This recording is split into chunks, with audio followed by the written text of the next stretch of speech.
น้องเขาอยากกินอิหยังก็หน่อยก็อยากกินปลาทูสิก็ซื้อมาทอดให้ตอนเช้า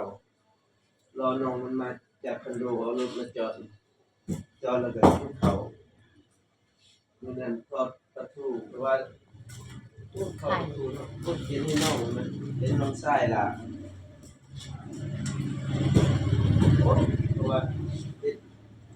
เฮ็ดให้คักเนาะบ่ได้ดอกน้องชายล่ะ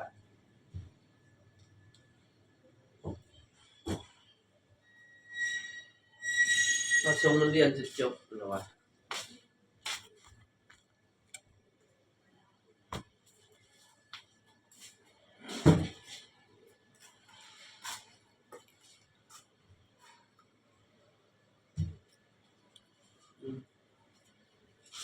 อ้าวแล้วเราว่าเรามีพี่น้อง5คนน้องสาวคนหนึ่งน้องสาวเราคนใดก็บ่เคยเห็นเนาะ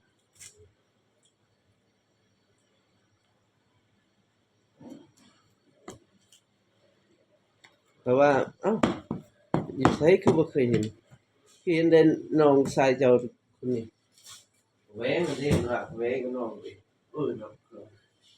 ไปหาแหวงกับน้องแต่ว่าแหวงอยู่ไสเดี๋ยวนี้คืออยู่บ้านแล้วว่าเกาะเมียกิน